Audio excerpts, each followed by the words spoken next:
Alam mo ang retirement, hindi yan parang surprise party na bigla na lang darating kapag 60 years old ka na. Para sa maraming OFW, ang tanging retirement plan ay sana makaipon. Pero ang totoo, ang sana, hindi strategy. Hindi nito kayang bayaran ng bills mo pag uwi ng Pilipinas. Hindi nito kayang bumuhay sa'yo kapag wala ka ng trabaho abroad. At ito ang masakit na katotohanan. Maraming OFW ang umuuwi na halos walang sapat na ipon. Hindi dahil tamad sila, hindi dahil maliit ang sahod, kundi dahil mali ang sistema ng pera nila. Dito pumapasok ang tinatawag na savior complex. Ito yung pakiramdam na dahil ikaw ang kumikita ng dollars, dirhams o euros, parang obligasyon mo ng buhati ng buong pamilya. Tuition ng pamangkin, utang ng kapatid, bagong cellphone ng pinsan, emergency ng kamag-anak. Habang pinupunan mo ang lifestyle ng ibang tao, unti-unti mong inuubos ang sarili mong retirement fund. Tingnan natin ang brutal na math. Kung 80,000 pesos ang kinikita mo buwan-buwan, pero 60,000 pesos agad ang pinapadala mo, halos wala nang natitira para sa future mo. You are literally trading your youth, pagod at oras para sa comfort ng ibang tao. Pero paano ka kapag tumanda ka na?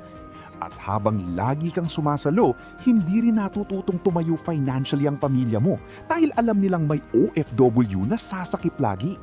Minsan, sa sobrang tulong mo, hindi mo na sila tinutulungan. Pinaparalisa mo sila financially. By the way, kung gusto mo ng mga ganitong practical at eye-opening financial realities na hindi madalas tinuturo sa atin, make sure to subscribe. Kasi dito, pag-uusapan natin yung mga totoong strategies para hindi ka lang basta kumikita, kundi tunay na umaangat financially. So ang tanong ngayon, handa ka na bang putulin ang cycle na ito? Kailangan mong maintindihan na ang tunay na financial freedom hindi nagsisimula sa laki ng kita. Nagsisimula ito sa control. Control sa gastos, control sa padala, control sa future mo. Maraming OFW ang nangangarap magkaroon ng 10 million pesos para makapag-retire comfortably sa Pilipinas. Pero eto ang reality check, hindi mo kailangan ng 10 million pesos cash agad sa bangko. Ang totoong financial freedom ay mababang gastos at assets na kumikita kahit hindi ka nagtatrabaho araw-araw. At dito nagkakamali ang maraming OFW. Pag uwi nila, nagpapatayo agad ng malaking bahay para may maipakitang successful sila abroad. Pero isipin mo ito, kung ang bahay mo puro gasto sa maintenance, kuryente, tubig at repairs, asset ba talaga yan? Mas practical ang income-generating setup. Halimbawa, duplex. Kalahati tirahan mo, kalahati paupahan mo. Yung renta ang tutulong magbayad ng bills mo buwan-buwan. Your home should help generate income, not slowly drain your savings. At habang maaga pa, kailangan mo ring gamitin ang mga financial tools na available sa iyo. Andyan ang SSS, Pag-ibig MP2, OWA programs, mga bagay na madalas ini-ignore ng maraming OFW habang abala sila sa kakapadala ng pera. Ang SSS, pwedeng maging financial floor mo pagtanda. Ang MP2 naman, powerful dahil sa compounding growth over time. At may government livelihood programs din para sa mga gustong magnegosyo pag-uwi. Pero, eto ang hard truth. Hindi mo magagamit ang mga opportunity na ito kung lahat ng pera mo napupunta sa pamilya At zero ang naiipon mo para sa sarili mo. Quick pause lang, kung nakakatulong sa iyo yung mga pinag-uusapan natin ngayon tungkol sa pera, retirement at financial freedom, please hit subscribe, like and follow the channel. Marami pa tayong practical at straightforward financial content na makakatulong para hindi ka matrap sa parehong cycle na pinagdadaanan ng maraming OFW. Ngayon, ito ang practical roadmap mo.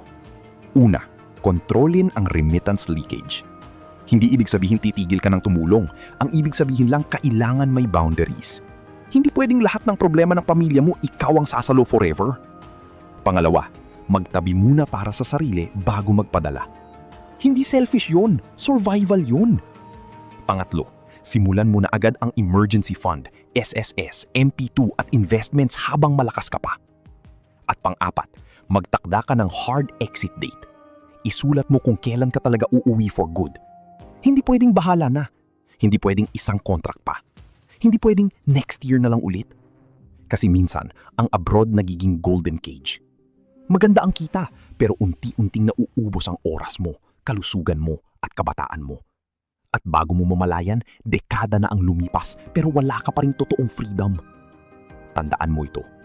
Ang goal, hindi maging habang buhay na empleyado sa ibang bansa. Ang goal ay makauwi sa Pilipinas na may dignidad, may income at may peace of mind. Nagawa mo na ang parte mo bilang bayani ng pamilya mo. Pero ngayon, panahon naman para siguraduhin mo hindi mo makakalimutan ang future self mo. Kasi ang tunay na success, hindi lang tungkol sa laki ng kinita mo abroad. Ang tunay na tagumpay ay yung makauwi ka sa Pilipinas na may tunay na kalayaan. If you want more practical financial facts, smart money strategies at real-life educational content na makakatulong sa future mo, don't forget to subscribe, like, share, and turn on the notification bell para updated ka sa mga susunod nating videos. Thank you for watching Silent Wealth. Stay practical, stay financially wise.